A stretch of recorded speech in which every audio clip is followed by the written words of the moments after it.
me bring up a timer. That way we don't look stupid. And 2 minutes counting and go. Let's go. Okay, looks like the Bills beat the Patriots this week. That was kind of a no-brainer. Von Miller is out for the season though. Torn ACL. Had that repaired. The Vikings. You can't see the timer, can you? Oh crap! Oh no! Oh, this is a disaster.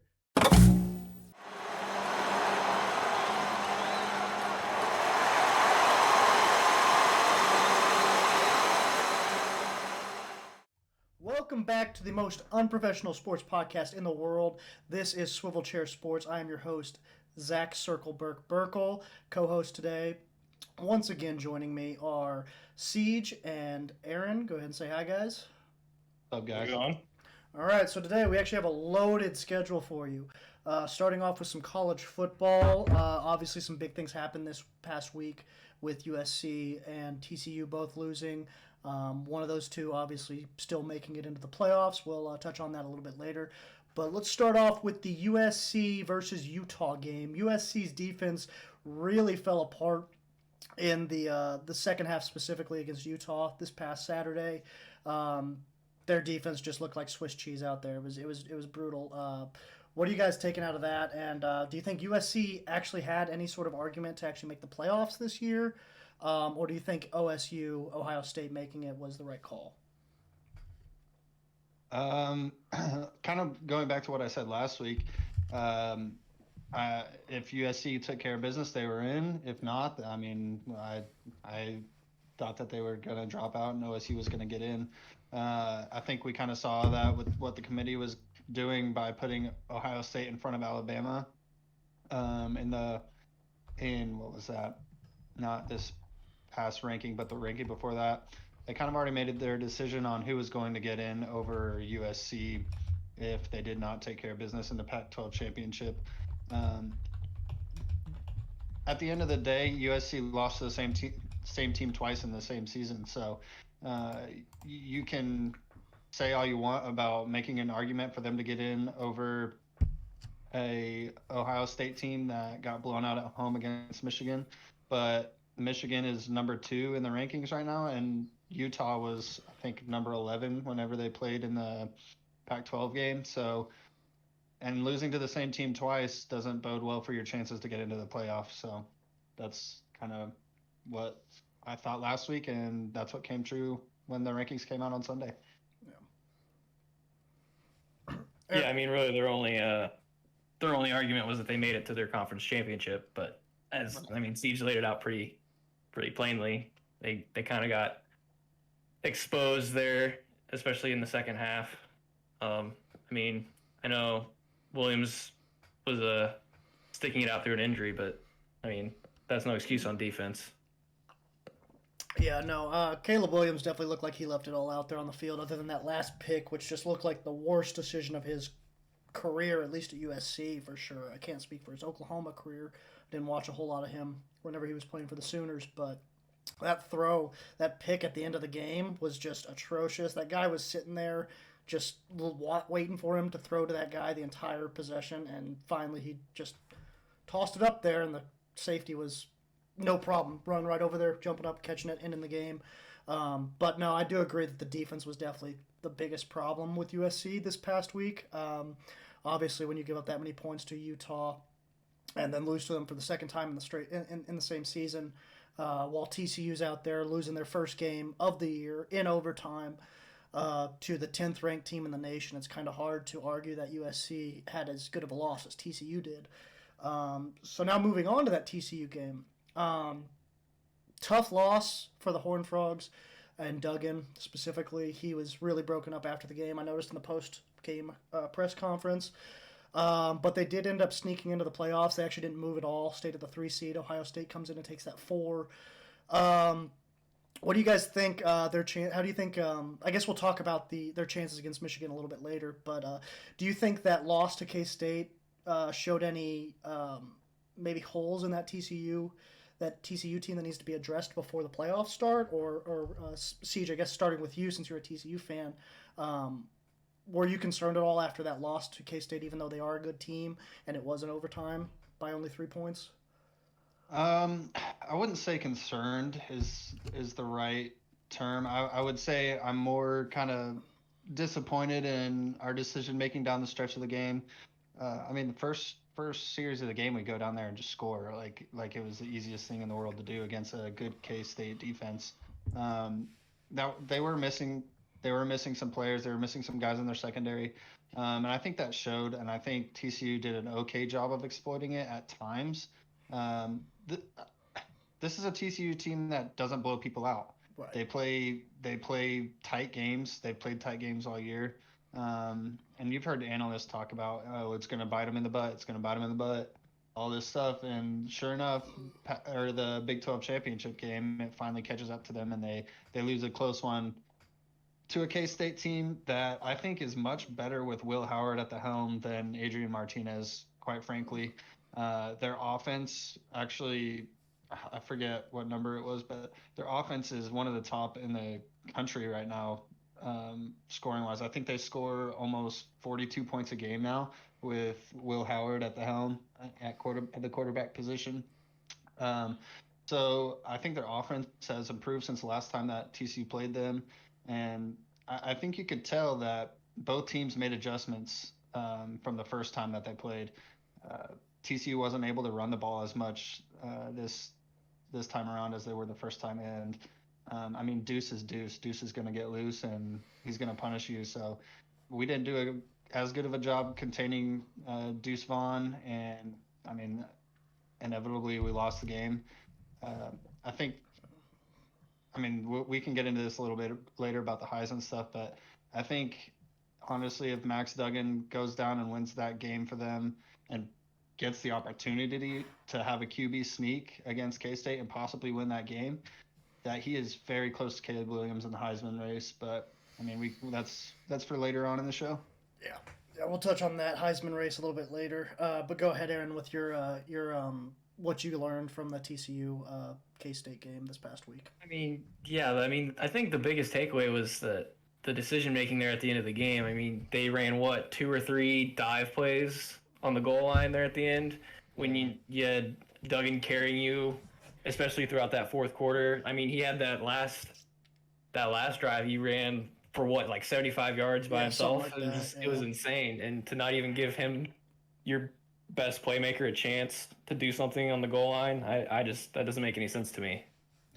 Yeah. I mean, it was definitely. I was able to check in and catch, I think, that last the whole fourth quarter, and then the overtime of that game, and it was just baffling to me how at the goal line in overtime you don't give it to Max Duggan for at least one QB sneak in that series. I know a lot of people have probably watched the Kelsey brothers podcast at this point, New Heights. They've talked about, like, their whole staple over there is that a QB sneak is like the most impossible play to stop. So it was surprising how the drive before, like you guys said, Max Duggan literally did all the work. He was the only thing that got you even to overtime. And you don't put the ball in his hands with the chance to win it in overtime was just baffling to me. So hopefully he gets another chance to do that come playoff time against Michigan in the first round, because I think that could end up being a real close game that comes down to the wire. But going off of that Michigan and Georgia obviously having pretty easy paths this past week. They weren't probably going to get knocked out of the top 4 anyways. They were basically locked into the playoffs going into Championship Sunday. I think it's even more obvious now that we see TCU made it.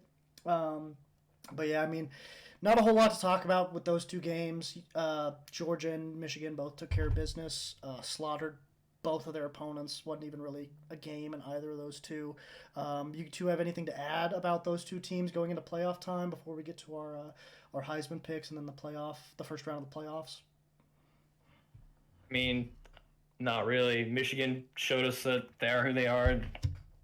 Seemed to be like a definite second half team. Played both Purdue and Ohio State kind of close in the first half, and then just ran away with it in the second half.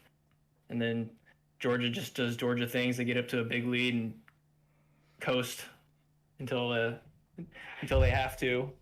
Yeah, and how about them going for 2 when they were up by 40 or whatever it was? Get to 50 points. That was pretty crazy. I don't know about that one, but it's cool to see somebody at least like try to go cut people's throats, and when you have them down, you don't stop, and that's good to see in college football, I think. Yeah, you don't see that enough in the NFL anymore, for sure. Definitely not college, but not even the NFL anymore. Will you see teams go out there and just try to really pile on the points at the end?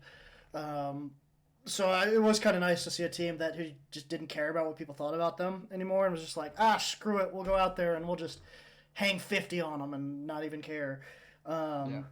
But yeah, going off of that, not a whole lot to talk about with the Michigan and Georgia games. We'll just go right into our Heisman picks. Really tightened up this past week with Caleb Williams losing, Max Duggan playing out of his mind, even though they did lose.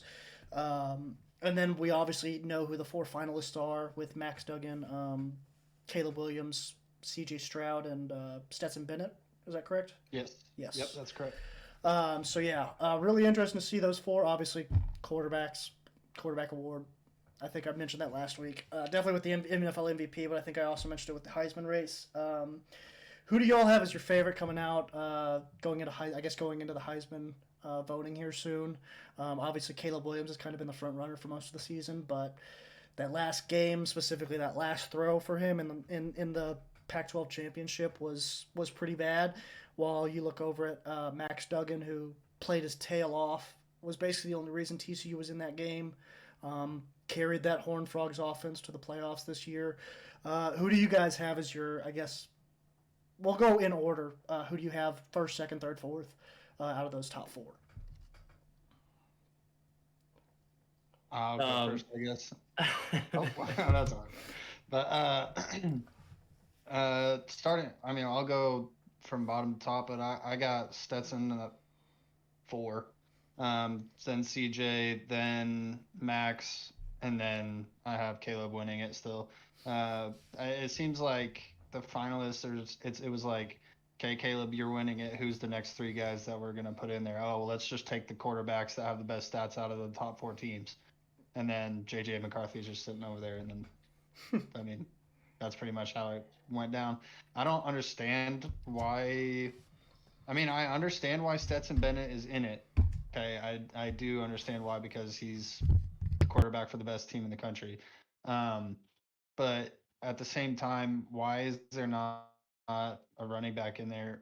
I know Blake Corum got hurt, but the year that he had, and he only missed out on 1 game, like the year that he had and the way that he ran Michigan's offense was incredible, and I don't understand why he didn't at least get an invite to lose. Yeah, mine looks similar, very similar, pretty much the same to Siege's. I personally would prefer Max Duggan winning over Caleb Williams, but I know it's not going to happen. Yeah. I would love it if he did. I feel like he meant a lot more to his team. For sure. And they made the playoff ultimately, and Caleb Williams kind of fell short when he's needed the most.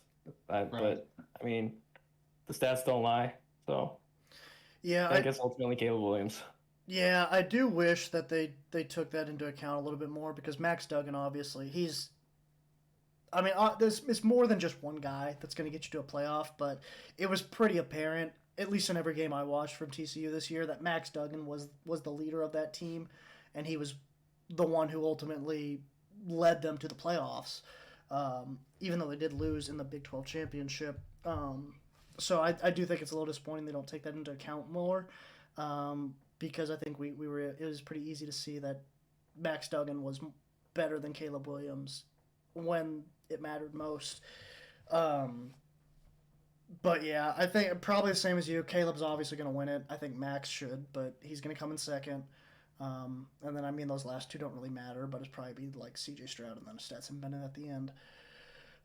Just because Stetson hasn't put up quite the numbers that those other guys have.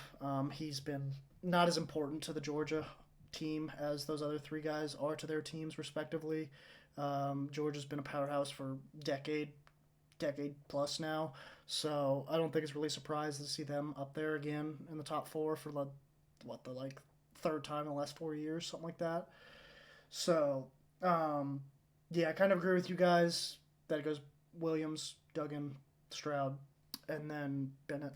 But let's kind of go away from the individual awards. Start talking about some CFB playoffs, some college football playoffs. Starting with the Georgia versus Ohio State game in, I believe it's the Chick-fil-A Peach Bowl. Let me pull up that graphic real quick that I had ready, if I can get it ready. Yeah, we have Georgia versus Ohio State in the Chick-fil-A Peach Bowl, and then we have Michigan versus TCU in the Fiesta Bowl down in Arizona. We'll start with the Georgia-Ohio State game. Who do you guys have coming out of that game? Two, obviously, I guess in football terms, it would be blue bloods. Obviously, it's a basketball term, but that's basically what they are. They've been top of the FBS for years now. Finally, get to see them play in the playoffs against each other. But yeah, who do you guys have coming out of the Peach Bowl and making it to the championship between Georgia and Ohio State? I'll start with you, Siege. I mean, Ohio State's been in this position before back in 2014, the first year, when they jumped TCU and bumped TCU somehow miraculously from 3 to 6, and they ended up winning it all that year. So they've been in this situation before. Obviously, not the same players, but I think they have kind of the same team dynamic that they did back then. Not as big as a quarterback, but at the same time, Ohio State, I still don't think they have a chance this year, just because Georgia has been so dominant.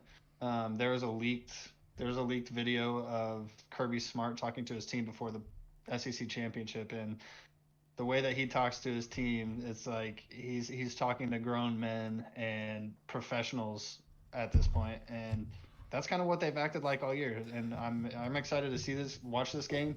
I don't think Ohio State's defense has what it takes to stop Georgia's offense, the run down your throat offense. But it'll be a good game.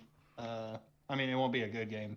It'll be a fun game to watch, though. Yeah. But I got Georgia moving on.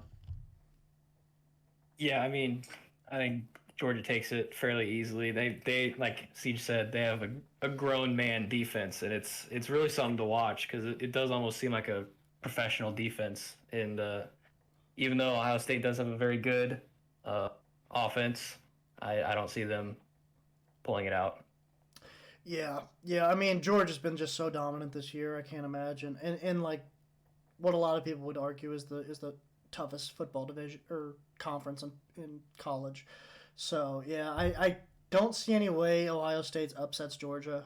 Georgia's just been too good.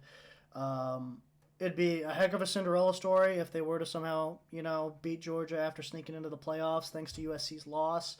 But I don't see the Buckeyes being able to stand up against that Georgia offense. The running game specifically is just so good down there.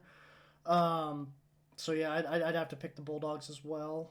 Georgia's just too good, I think, at this point. They're about as close as we're gonna see to Nick Saban, Alabama in the playoffs this year, just because obviously we're not gonna see Nick Saban and Alabama this year. But yeah, Georgia's just, I don't think. I would like to think they lose. I mean, personally, I would love to see TCU win it all, but I just don't see Georgia losing to anybody. They're probably my pick to win it all. So obviously, I have them beating Ohio State. Moving on to the Fiesta Bowl, where Michigan takes on TCU.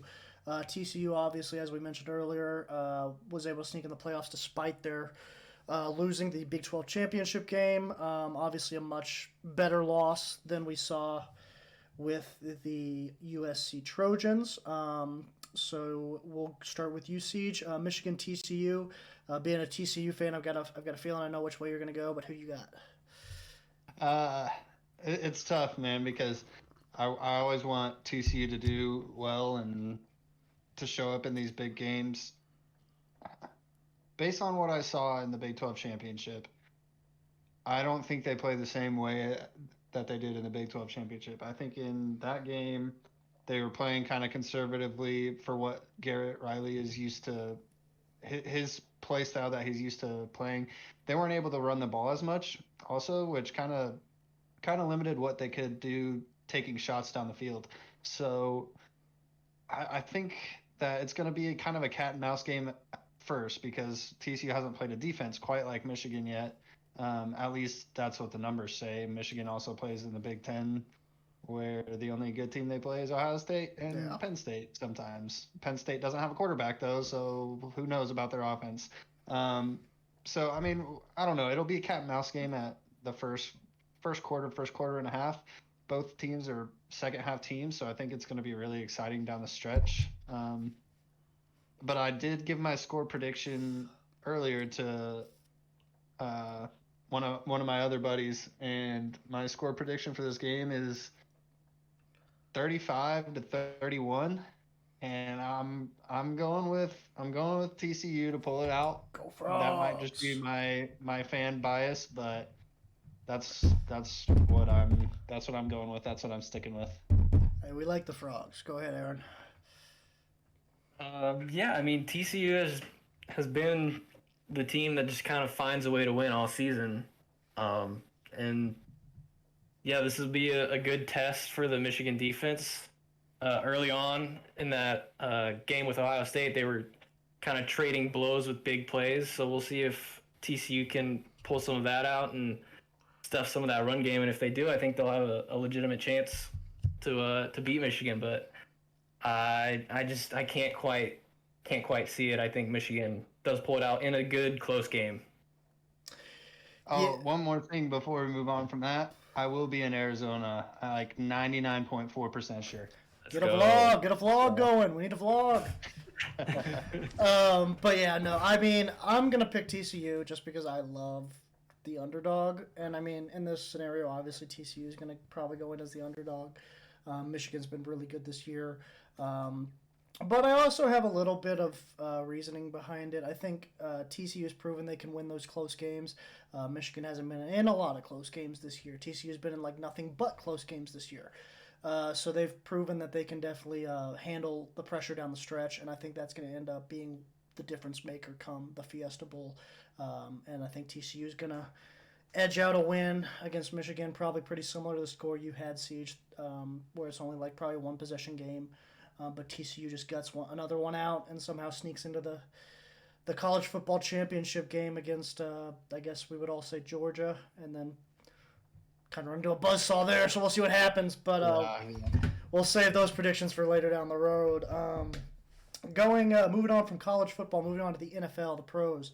A lot of stuff happening this week. We'll just kind of go through as much as we can. Obviously, there's a lot of things happening with the Jimmy G injury, the Lamar injury, Baker stuff, bunch of things happening. But right now, we're going to start a new segment that we are going to call the 2-minute warning, where we just rattle off for 2 minutes as much stuff as we can think of to say about the NFL week, what happened. And let me bring up a timer, that way we don't look stupid. And 2 minutes counting and go. Let's go. Okay, looks like the Bills beat the Patriots this week. That was kind of a no-brainer. Von Miller is out for the season, though. Torn ACL, had that repaired. The Vikings, you can't see the timer, can you? Oh, crap. Oh, no. Oh, this is a disaster. Okay. No, it disappeared. Why did it disappear? Okay, can you see it now? Yep. Okay, Vikings hold off Jets, keeping the Patriots one game away from the Jets in the wild card race. Lamar got hurt in the Ravens' tight win over Denver. We'll talk about more on that a little bit. Philly dominates the Titans, looking like the best team in the NFC without a question. Deshaun was carried in his winning return over the Texans. We'll talk a little bit more on that, whether Deshaun is washed or not. The Commanders and Giants, we talked about that last week. They tied in overtime, furthering the question, which team is better or which team will make the playoffs? We have no idea. We'll talk about it a little bit. Seattle pulls out a nail-biter against the Rams. Geno Smith still trying to make that playoff race. Obviously, Joe Burrow and the Bengals beating the Chiefs for the third straight time. Joe Burrow is still undefeated against Patrick Mahomes and the Chiefs in his career.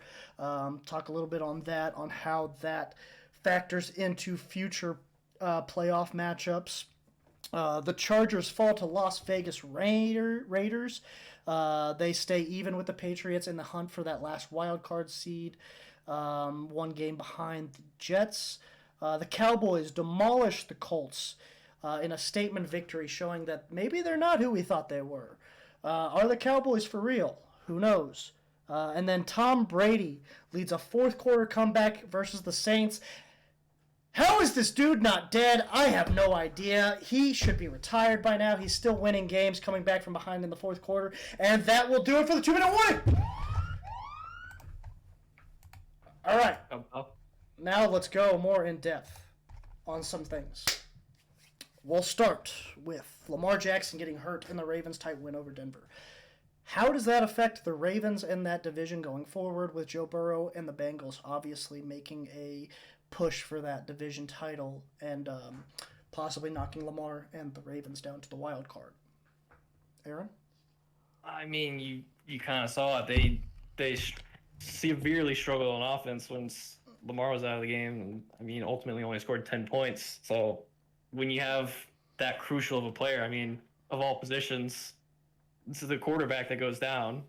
I mean, it's kind of telling. You know, they're going to struggle if. I mean, I don't think it's a season-ending injury. I think he's just questionable for this upcoming week. So we'll see. We'll see how they do. But fingers crossed that he comes back. You never want to see a good player like that and a good team like this kind of fall this late in the season. Yeah. Anything to add, Siege?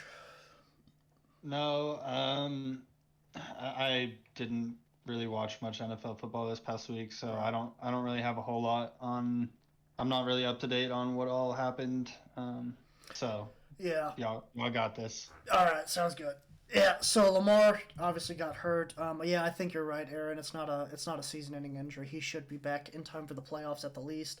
I'm not sure how early he could return, but I do know he's due back before the playoffs at the latest. So it'll be interesting to see what happens with that division race going forward. Obviously, Joe Burrow and the Bengals. Joe Bangle might as well be his name at this point. Joe Burrow and the Bengals have, they've gotten really hot recently. Winning that game against the Chiefs this last week was huge. So that division's obviously going to continue to tighten. And I think if Lamar misses more than 1 or 2 games, it could end up really costing them that division title this year. Seeing how bad they struggled without him against a really bad Denver not defense, but Denver team. Only scoring 1 more point than Russell Wilson this year hasn't exactly been impressive. So, moving on from Lamar, let's talk a little Deshaun Watson. Came back first game since obviously 2020 or something like that with the Texans after all those allegations and stuff in the offseason and beforehand. He looked terrible. I'm just going to be honest with it. He looked absolutely atrocious out there. He had less than 200 passing yards. I don't even know if he had a passing touchdown. I think he might have had a pick in there too. Couldn't tell you exactly what his stats were, but I know they weren't good.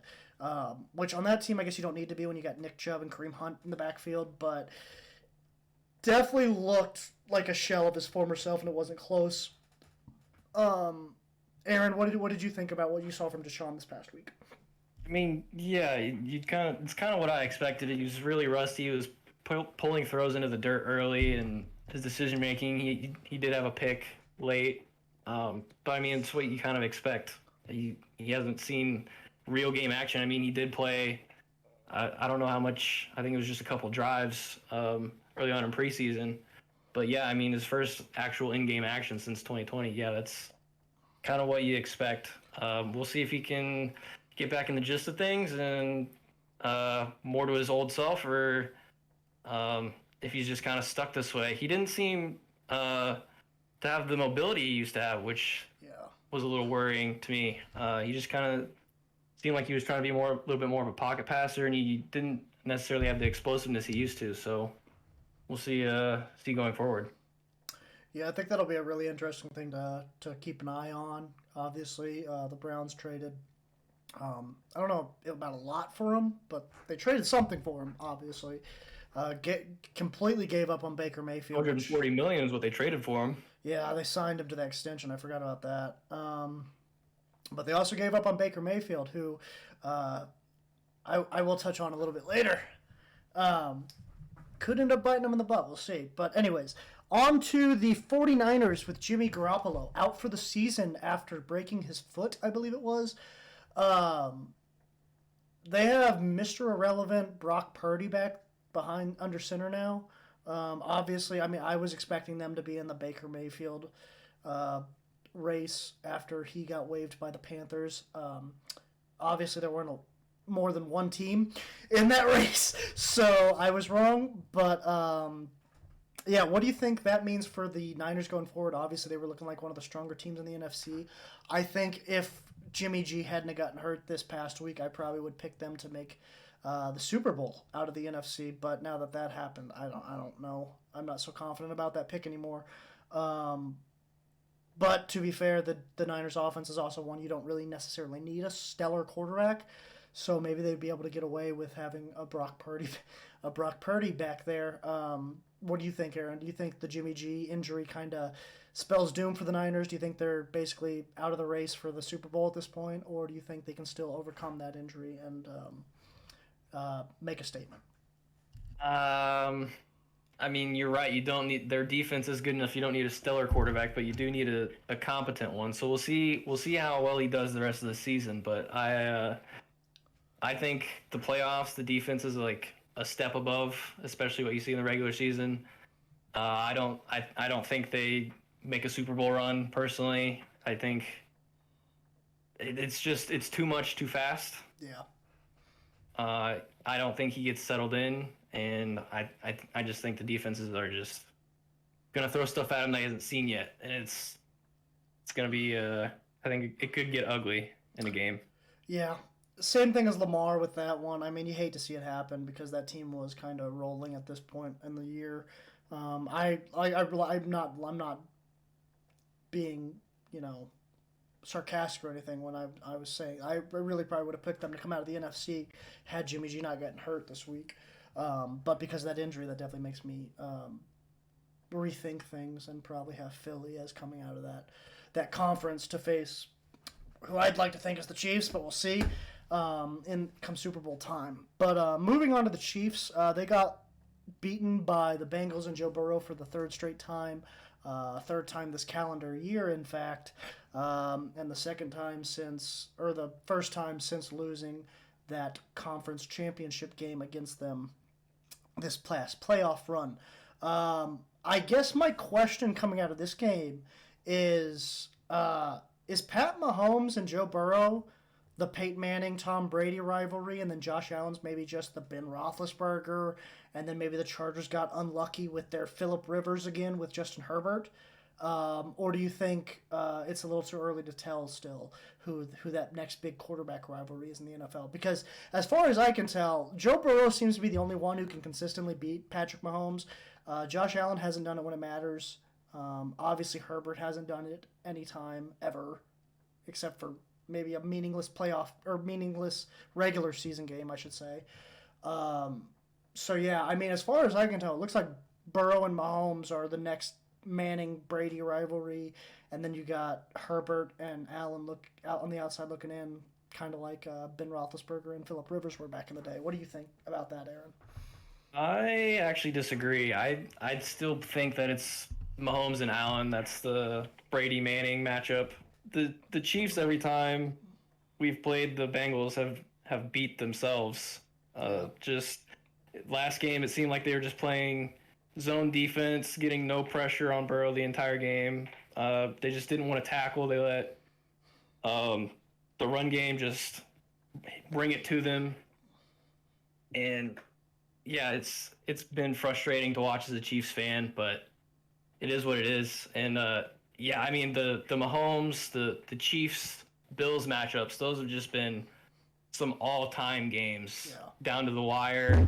I mean, the 13 seconds left in a regulation last year in the playoffs, that was just an all-time game. So, I mean, I think it's still probably a little too early to say, but I would lean that the Mahomes-Allen matchup would be more like the Brady-Manning one. Yeah. See, do you have anything to add to that? It doesn't really take much NFL knowledge to kind of No, put your yeah.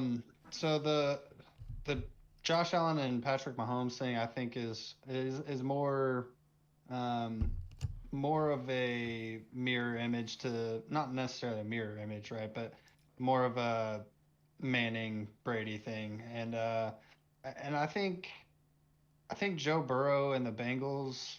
I mean, yeah, they beat the Chiefs 3 times, right? But at the same time, I don't think that's necessarily like a rivalry type deal that's going on between the quarterbacks. I think it's more so the fact that, like Aaron said, the Chiefs have made critical mistakes in critical situations to kind of beat themselves when they played the Bengals, at least in I mean, the past couple times. So Yeah, definitely. I mean, you could definitely say that for the championship game this past playoffs and this last week's loss. It was definitely the Chiefs losing it at the end, as far as more so than the Bengals winning it.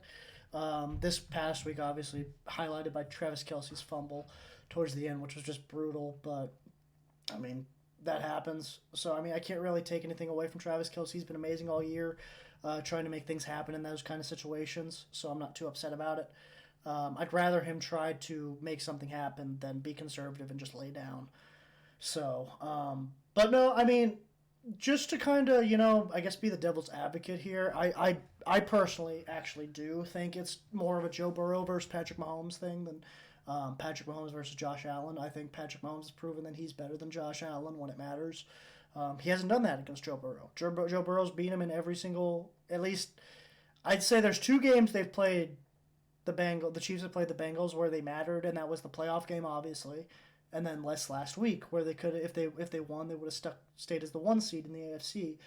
And I think the fact that they lost again, maybe not necessarily due to Magic Mahomes, but I think the fact that Joe Burrow was able to find a way to win just shows how much more competitive that rivalry is than maybe the Josh Allen Patrick Mahomes one, where it always seems to be, other than the 13 seconds in regulation. It always seems to be a blowout one way or the other, I feel like. At least 10 points, one way or the other, I'm pretty sure, other than that 13-second comeback.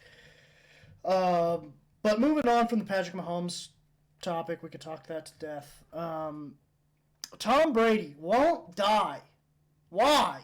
Like, oh my gosh. Tom Brady, I thought he was dead in the water this Monday. Down to the Saints by 13 points with less than 10 6 minutes left. 6 minutes left. Okay, I knew it was less than 10. Yeah. 6 minutes left in regulation, and still somehow comes back and wins that game. Is Tom Brady one of the scary? Like, are the Buccaneers one of the scariest teams in the NFC right now? Going to they're probably going to make the playoffs because that division's so bad. We'll touch on the playoff picture a little bit later, but are the Buccaneers a bigger threat to the Super Bowl than people are giving them credit for right now, Aaron? No, absolutely not. Their offense has been sputtery at best all season. They've been heavily carried by their defense, and I mean, they won against the Saints. I mean, it's not necessarily a super impressive win. They'll still need to figure out they're in the worst division in football right now. Yeah, they are. That's the reason they're gonna make the playoffs. If there's any other competent team in there, they'd be fighting for a wild card spot. So they're gonna need to figure something out on offense if they want any shot at the Super Bowl. But I mean, it's Tom Brady. You can't ever count him out. It's kind of what he's proven. I know, and that's what's so frustrating. Go ahead, Siege. Or they can just keep banking on the fact that all the running backs are going to go out of bounds 2 yards short of the first down in a critical situation with 6 minutes left, up by 11 points or whatever it was. Yeah. Now, see, as a Patriots fan, whatever if you want to call yourself a Patriots fan, now you see what we were talking about, all these teams where Tom Brady just gets lucky. I don't know what it is. The dude's got some special aura around him where it's like no matter what happens, he will get a chance to win it when it matters. I don't understand. But yeah, that's been the way everybody else has felt his entire career. So it's kind of nice to see Patriots fans finally get to kind of, open their eyes a little bit and be like, oh crap, no, Brady does just somehow gets these opportunities. Somehow he figures it out. Yeah, He finds a crack and he takes advantage of it. Apparently, I don't know. Yeah, I I don't. mean, the Saints went into to prevent defense way too early. I mean, you held them to what was it, 3 points the entire game, and you start playing scared with 6 minutes left. I mean, come on. Yeah, it was frustrating just as a Tom Brady hater, I guess you would call me, to see him come back and just still somehow 44 years old, he's still able to somehow do this. So I don't get it. But before I have a brain aneurysm, let's move on. Baker Mayfield was released by the Panthers this week. Obviously, I alluded to it earlier. I thought he was a perfect fit for the 49ers with that running game they have over there. The one time he's made the playoffs in his career, he had a great running game with Nick Chubb and Kareem Hunt.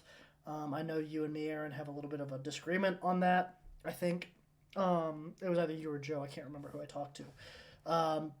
Ends up signing with the Rams. Rams appear to be dead in the rights right now as far as the playoffs go. They're 3-9, so it's probably not a whole lot of way for them to make the playoffs going forward, especially in that division with the Niners being as good as they are, and then the Seahawks obviously still being a wild card team at this moment. But what do you think? Do you think Baker improves the Rams? Do you think he makes the Rams worse? Is Stafford even due back soon? I don't know. I know he was hurt for a while. I'm assuming that's why they signed Baker Mayfield is to start for the rest of the year while Matt Stafford's out. But I could be wrong, Aaron. Have you looked any more into that than I have? Maybe I don't know. I know he was out with a concussion. He was out for concussion protocol against the Chiefs, and then I think he's out with now a neck injury. Okay. Is what they're saying. But to your first question, I don't think he makes the Rams better. I think Stafford is a much better quarterback than him. I don't see. And the offense was struggling when they had Stafford at the home, so I don't see much changing for the Rams anytime soon. Yeah, I mean, I at this point I've gotten to the point where I feel bad for Baker more than anything. At first, it was kind of amusing to see his downfall from grace, but now it's just kind of getting sad. And so I just want the dude to succeed at this point. It feels bad. It feels wrong to pile on to him at this point. So I'm just praying that he somehow saves his NFL career, at least lasts as a backup or something, because I just feel bad for the dude at this point. Siege, you have anything to add to that section? Living in Oklahoma during Baker's Heisman run and all that stuff. I don't have anything to add, really. I mean, Baker, to be honest, like, he didn't start out that bad as a quarterback in the NFL, and his teams over the past couple of years, it's just been like, dude, like, you're not cut out to be an NFL quarterback anymore. Like, it just didn't work out. And granted, he was with the Browns, and then he got moved to the Panthers this year, and it's like the Panthers don't have anybody either. They don't have any weapons for him to give the ball to. So it's like, I don't know. I don't know if it's him not having weapons, but I mean, he had some with the Browns, and I don't know. I just don't think he's cut out to be an NFL quarterback. Yeah, I think the main reason I wanted him to go to the 49ers was to pair up with Christian McCaffrey again, because that obviously worked so well in Carolina. But anyways, moving on from the Baker Mayfield thing, we'll talk some playoff picture. Just give you an update on what the playoff picture looks like. Maybe a couple of our inputs. We'll see what happens. But let me go ahead and pull up our playoff picture graphic real quick. Again, most unprofessional sports podcast in the world. There we go. All right. So, obviously the AFC, we got the Bills, Chiefs as the 2 seed, Ravens as the 3 seed as of now. We'll see what happens with that Lamar injury. Titans 4 seed, probably going to stay there because that division is terrible. And then the wild card right now, the Dolphins and Bengals have basically locked in those top 2 wild card seeds. They could alternate with the Bills or Ravens respectively. We'll see what happens. That last wild card in the AFC is really what's up for grabs because the Jets have obviously had quarterback issues with Zach Wilson and Matt White. Not sure what the heck they're doing over there in New York or New Jersey, I guess, is where they play technically. So, and then on the outside looking in, but really close, only one game back for both of these teams, the Patriots and the Chargers. Right on the Jets' tails, ready to move up whenever the Jets maybe make a misstep. Aaron, what do you think as far as that AFC picture is concerned? Do you think the Jets are probably gonna somehow hang on to that last seed, or do you think the Chargers or the Patriots could maybe sneak in? I think if a team does sneak in, it'll be the Chargers, but I've got a feeling that the Jets just kind of hang on. Yeah. And if there is going to be a flip in anything, it'll be the Bengals and Ravens.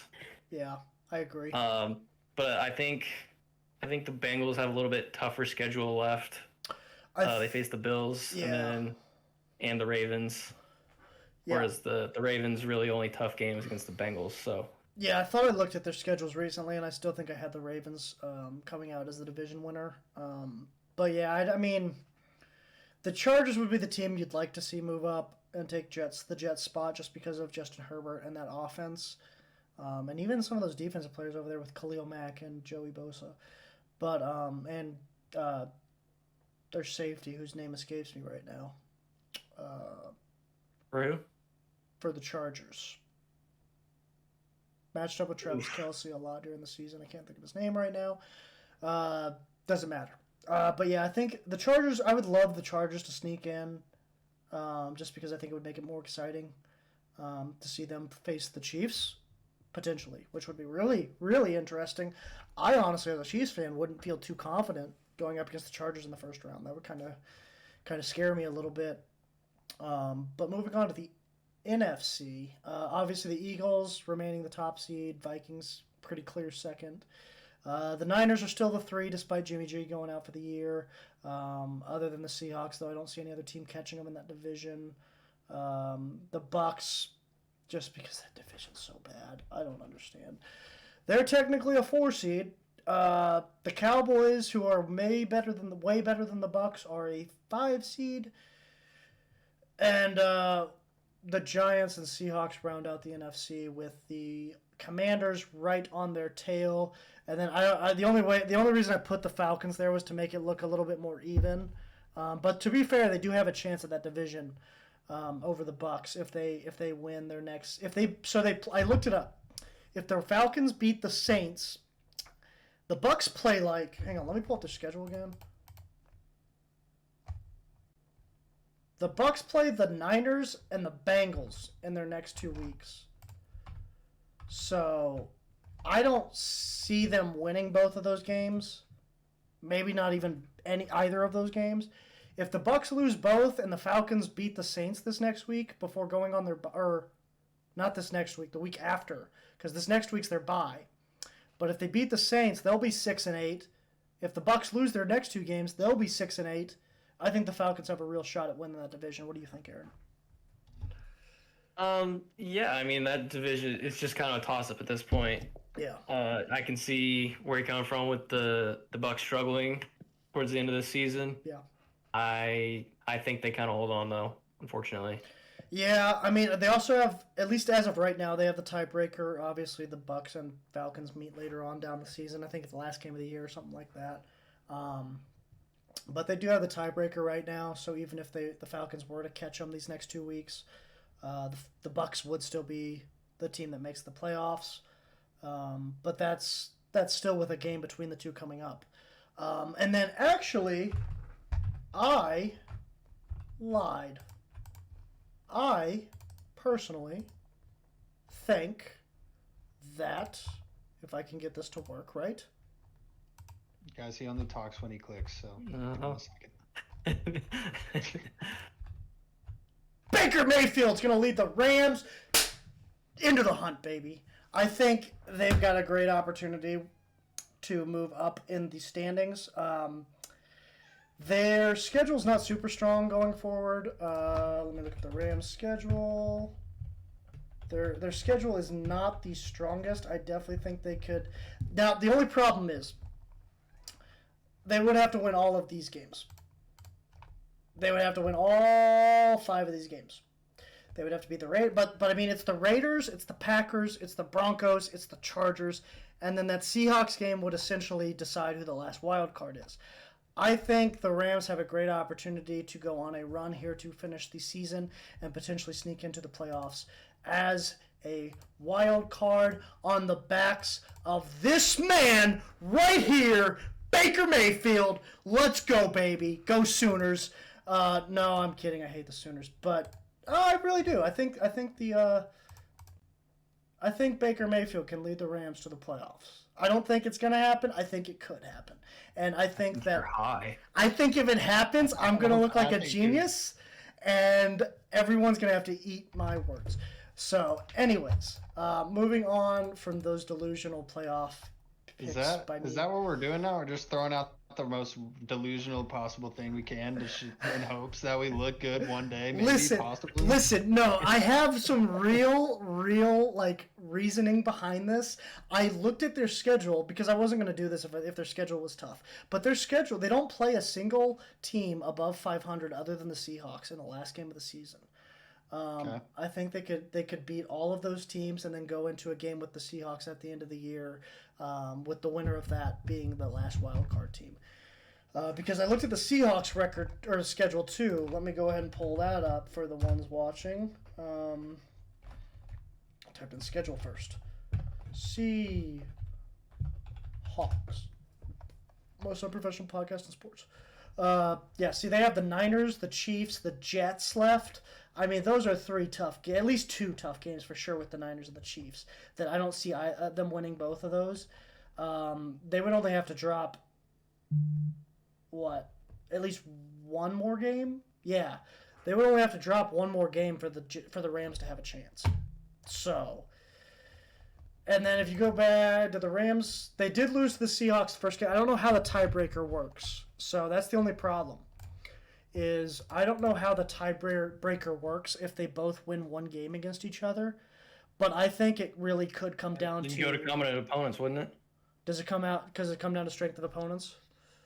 I don't think it's strength. I think it's common. It's like common opponents, like record versus common opponents, which they're in the same division, so there's going to be a lot of those. But no, I think the Rams have a great opportunity to move up in the standings and fight for that last wild card with the Seahawks and the Commanders. When it comes down to it, I think the Falcons are going to fizzle out, or they're going to somehow sneak in as the division. But I don't think 2 teams come out of the NFC South. I do think 2 teams could come out of the NFC West. West, though. So that's my reasoning behind the Rams being still in the hunt. They just got a chance. I just think they got a chance. I got a feeling. You're sleeping on. I mean, what do the Raiders always do? They always suck at the beginning of the year and then find their legs late in season and kind of make it interesting. And they're finding their stride now, especially with Josh Jacobs going off the way he is. Yeah, Josh Jacobs. But Josh Jacobs has been hurt the last. I don't know if people who don't have him on his fantasy team know this. Josh Jacobs has been inactive in practice the last 2 weeks because of I think it's a foot injury. So he could end up being put on the shelf at any given moment. Yeah, it's really hurting him. You rushed for 144 last game? Ironically, yes, he has rushed he has had his 2 best games. 200 the game before? No, here I'll pull it up on my fantasy, man. They said that. They basically said exactly what you're saying. I'm not saying you're wrong. I'm just saying it hasn't showed yet. Right, as far as he's playing, stats go. Says. The Chargers aren't a slouch either. Packers have kind of maybe looked like their former selves last game against the Bears.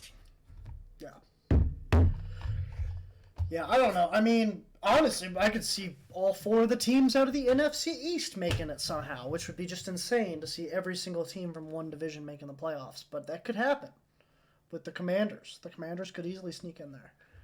That tie with the Giants this past week makes that even more likely, honestly, which is crazy. But yeah, we may see 4 teams out of the NFC East, and that would be crazy considering they've been called the NFC least for the last 4 years. But anyway, let's move on from football. We've been talking way too much about NFL at this point. Some crazy things have happened. 2 minute my butt. 2 minute for the first thing, just the overview. Yeah, we can't see the timer. Yeah, the timer's gone. Well, we need to get rid of that. We need to get rid of that because it looked bad. But no, we'll 2 minute warning. It's coming back. It's going to be a regular thing. I felt like it went pretty well. Anyways, moving on to baseball, Major League Baseball. Haven't had a lot to talk about the past 2 weeks. A lot of things happened in these last few days.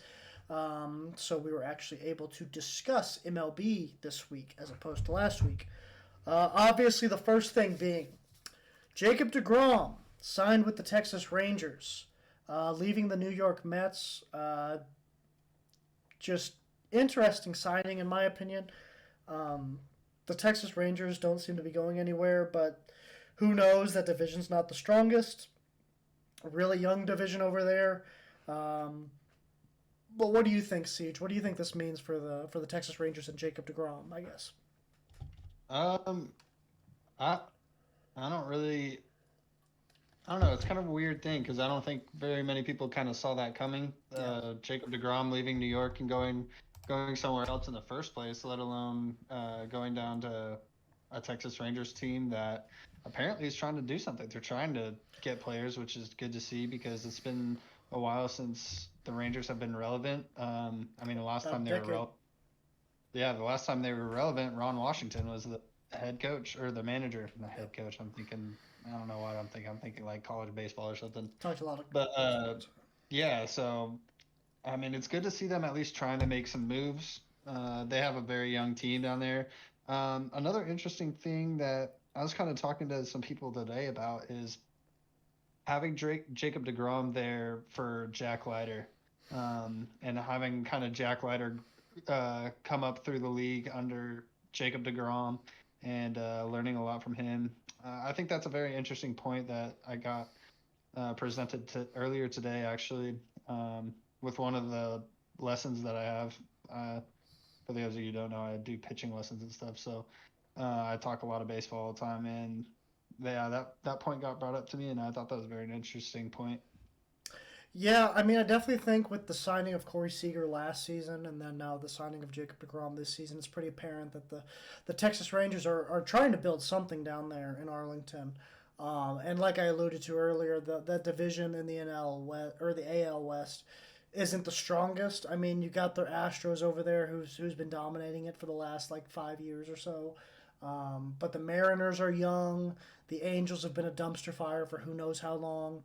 And the Athletics are just, you never know with the Athletics. They're going to be terrible one year, and then they're going to be playoff team the next year. So they're always a team to look out for, but they're never a consistent like playoff contender.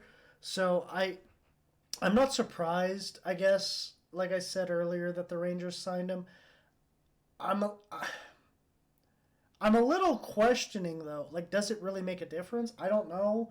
Obviously, you still got that good team down in Houston with the Astros, the Mariners. Even though they're young, they are on the come up. I just don't know if it was the best use of Texas's assets. I guess I feel like they could have signed a couple of good guys as opposed to one stellar ace. But then again, every playoff team needs an ace. So maybe I'll end up looking stupid at the end of this next baseball season for doubting them. But it'll definitely be interesting to see what happens with that. Go ahead. And I think the Rangers have a lot of faith in their farm system too. I mean, They have what's the catcher's name that's just hitting absolute nukes? He's coming up. He started playing at the end of last year for the MLB team. I forget what his name is right now. I want to say it's like Sam something. I don't know. Maybe I'm making that up. But Jonah Nathan Heim? No, that's not him. It's a different guy.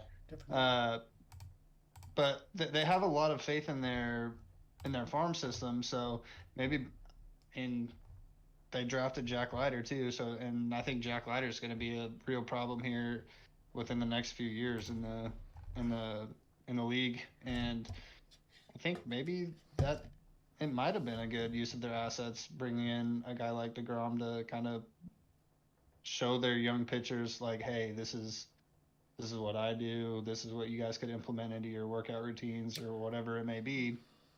This is how I attack certain hitters.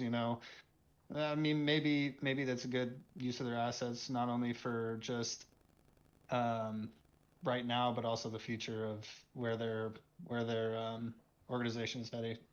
Yeah, that's a really good point. I never really thought about that. I mean, you kind of saw that last year with the Kansas City Royals pitching staff, bringing in Zach Greinke as more of a mentor than anything. You Yeah. saw Brady Singer's game get better. You saw basically every other starting pitcher's game get better. Mainly Brady Singer and Daniel Lynch because they seemed to be like the two guys that really clung on to him and actually wanted to learn. So I think that'll be a real big indicator to see if it was worth the money or not. Is will those young pitchers be willing to learn from Jacob DeGrom? Because speaking from experience as a young pitcher in college, I mean, I thought I had everything figured out, and then you get to that next level and you realize no, you don't. So yeah, I definitely get what you're coming from with that. I think that Jacob DeGrom definitely has a lot of knowledge that he can shed on those younger pitchers. It's just whether or not those younger pitchers are going to be willing to to learn from him or not, or whether they think they're going to be they have everything figured out. Well, but then again, let's be honest here. We were at a Division II school, so True. we were like, oh, we got it. Yeah, yeah. This is Jacob DeGrom we're talking about. I mean, Right. he's by far. I mean, I Right. mean maybe not by far, but he's the best pitcher that I've ever seen with my own Yeah. eyes. Yeah, I mean it's a lot different. So It's a lot different having Jacob DeGrom come up and criticize you as opposed to a college coach coming up and criticize you. Like that's Jacob DeGrom. That's the greatest pitcher in baseball right now. So right, yeah, I get what you mean for that. But moving on from DeGrom and moving on to the person who's supposed to replace DeGrom, Justin Verlander signs with the Mets, joins up with his buddy Max Scherzer again. Do you think that's going to end up well for New York, or do you think that's going to end up just blowing up in their face? And with them ending up with them missing, maybe not missing the playoffs, but definitely not making it as far as they thought they would with that 1-2 punch in the starting rotation. yeah. So I don't really understand this signing either. I mean, Yeah, how old is Verlander's got? 40 Is he like something. 40? It's 40 Yeah, something. I mean he's old. I'm not sure too much of the contract details or anything like that, but for a team to be willing to let go of a guy like DeGrom, who's considered one of the best talents of our generation, and go sign a 40-year-old that, I mean, he probably doesn't have much shelf life left, Like right? I mean, 2 or 3 at most, right?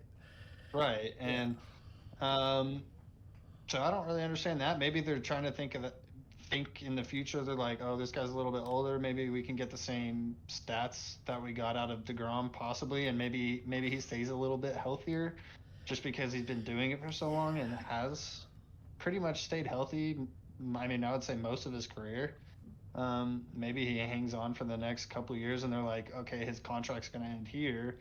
That frees up a bunch of money for us to go pursue players in the future, as opposed to wasting money on this guy that has a history of getting hurt almost every year in DeGrom. So I don't know. It's an interesting kind of take on things, but I'm thinking they're thinking a few years in the future, and like this will free up some money in the future. But I don't know. Yeah, yeah. I mean, I was shocked when I saw it because I mean, obviously we got the DeGrom news first. So Yeah. I was shocked when I saw Verlander was the one who's going to be taking his place. It is kind of cool to see him and Scherzer team back up. But I just, yeah, like you said, Scherzer can't have a lot of life left in that arm. You let go of a guy who's in his prime. I don't care if he gets hurt all the time. He's in his prime, and he's one of the best pitchers. He's like Clayton Kershaw when Clayton Kershaw was in his prime. That's about how good he is. Yeah. And I just don't see how you let that guy walk and you bring in a dude 10 years older than him, 15 years older than him, however much it may be. thinking that that's going to give you the same results. Maybe it does. Like you said, Verlander has been much more durable than DeGrom has been in his career. But I mean, I think expecting to see Detroit Tigers Justin Verlander at this point is kind of ludicrous, and I don't think, All right. even though he did win a Cy Young, what was last year? Did he just win the Cy Young? I don't even. He just won it. Yeah, I I'm think pretty sure he just. I won think it. he just won the Cy Young at 39 years old. I just can't see that maintaining much longer. It's got to give up eventually. I mean, we even saw with Nolan Ryan back in the day. Eventually, his arm gave out, and then that was just it. He didn't even rehab or anything. He just called it quits. And I could see that being the same thing Verlander does. He seems like the guy that'll just pitch till it goes out, and then once it goes out, it's over. Yeah.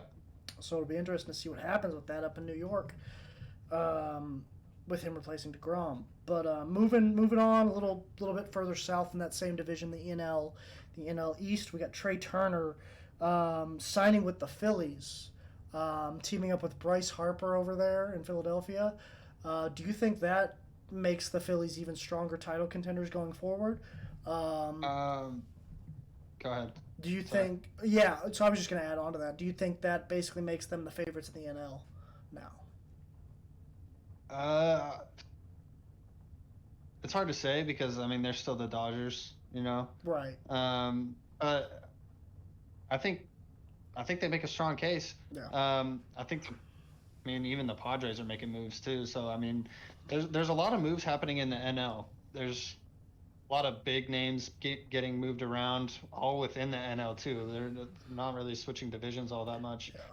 Yeah. And it's kind of weird because the Phillies are kind of starting to bring back together the old Nationals, Mm-hmm. and it's weird because that Nationals team that was together was really good and really dominant. Yeah. The one that won the World Series, obviously. So it's almost like the Phillies are just kind of trying to bring back that same, the same kind of core of guys that won that national. What am I saying? The World Series and with the Nationals, and I think the Phillies are making a great move by picking up Trey Turner. I wouldn't necessarily call them the favorites just because I feel like the NL is going to be very competitive next year with the Padres, the Dodgers, the Phillies, and I mean, throw another name out there. I mean, they're all pretty good in the NL. Yeah, at least at the top half of the be up there board. too. Yeah. So I mean, it'll be interesting. But I think that's a really good signing for the Phillies. Yeah, I mean, I think that's definitely huge for them. I think the extra speed, the extra offense, the extra defense. I mean, he provides so much for your team that the Phillies picking up Trey Turner is nothing but a plus, obviously. Sticking in that NL though, as you kind of mentioned too earlier, we've had a lot of players moving from one NL team to another NL team, making those teams a little bit better. Some of those, like a couple of those big signings this offseason. You could maybe say Bellinger to the Cubs was a big signing. That's going to be interesting to see how that pans out. Wilson Contreras signing with the Cardinals, obviously also huge, leaving Chicago and going down to St. Louis. Do you think? I guess since they're both in the NL Central, what do you think? Do you think the Cubs are going to be the favorite of that division going into this next season, or do you think the Cardinals are with Wilson Contreras? Then obviously they still have Paul Goldschmidt, they still have Nolan Arenado.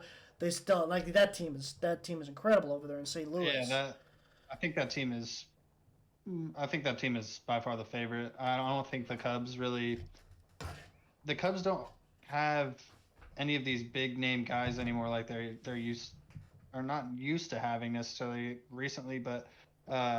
I mean, just a few years ago when they won, they had big name guys, and now they don't have that luxury anymore. They have to go try to scout players from other teams and they have the cap space for it, right? Because they haven't been spending money on players, so they have the cap space to go do it. It's just whether or not that they can go do it and take these players away from these other teams. I think the Cody Bellinger signing isn't isn't anything too special. Cody Bellinger was really good a few years ago. He's kind of fallen off since then. But I mean, I still love watching him play. His swing is just, I don't know how he swings the bat like he does, and it goes a mile when he hits it. It's mind blowing to me how he swings.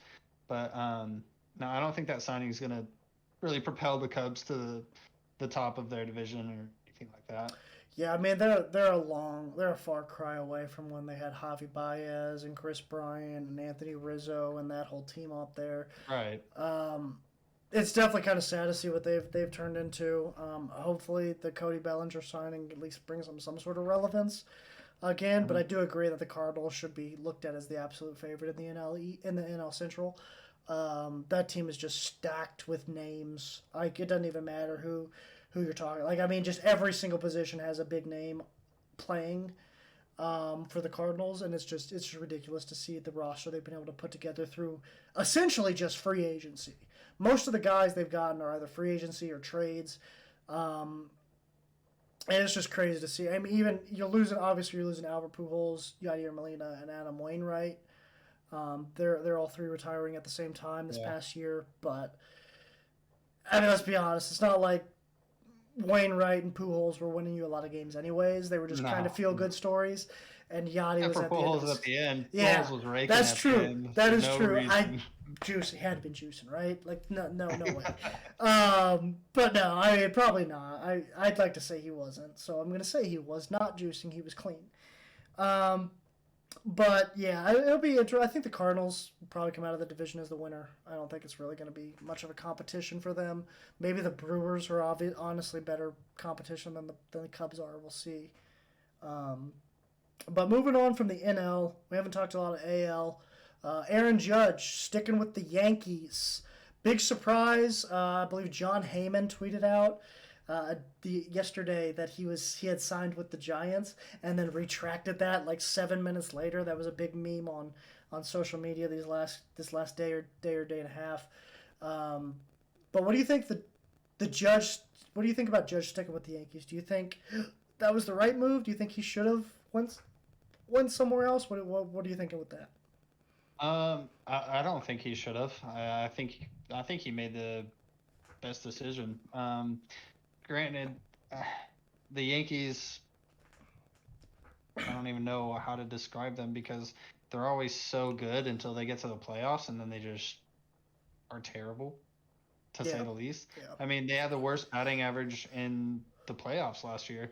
Somehow they made it through a series and won a series, but and then they got donkey kicked, but that's besides the point. I mean, I'm a Red Sox fan, so I like to see it. But I think he made the best decision for himself. I mean, the Yankees are always going to be good. They're never going to be terrible like the Red Sox are right now. They have all the money in the world. They can literally go buy whoever they want, whenever they want. And it speaks a testament to the Yankees organization to fork up the money that they did for Aaron Judge to keep him in a Yankee uniform. Yeah, and we alluded to this earlier before we started recording, but a Red Sox fan saying a 78-win season is bad to a Royals fan is kind of disrespectful. Right. We would kill for a 78-win season right now, so just like to put that out there. Well, 78 wins doesn't cut it when you play in the best division That's true. in baseball. That is true. Your division is stacked. So. That is stacked. But and now the Orioles are coming out of nowhere, so it's even harder. Yeah. Like 78 wins. Being the last team in your division with 78 wins, I wish the Royals could do that. But anyways, I guess moving on from that, it was the first MLB draft lottery. Not a whole lot of special things happened. I can try to bring up some results from that MLB draft. For you Royals fans, got absolutely we got screwed. Shafted. Yeah, I just wanted to bring this up as a Royals fan because I thought we were gonna get moved up. We did not. We moved down. I believe we went from stupid Athletic. I believe we went from 4th or 5th draft pick to 8th. So definitely not great for the Royals. Pirates, I know, ended up with the 1st pick. And if anything would load, holy crap. Yeah, we were the 5th odds We had the fifth best odds to win the lottery. We end up falling from the 5th pick to the 8th pick, so that was great. At least don't give me results. I hate this stupid crap. But yeah, I know. Good thing there's 20 rounds or whatever. I know yeah, exactly. Well, I mean, it's not exactly like the Royals have been great with the first pick overall, anyways. I think last time we had it, we got Luke Hochaber. So. I don't know who that is. Exactly. So we haven't exactly had a great history with the first overall pick. I'm not too worried about it. Hopefully we get something good. I don't know, but we'll see.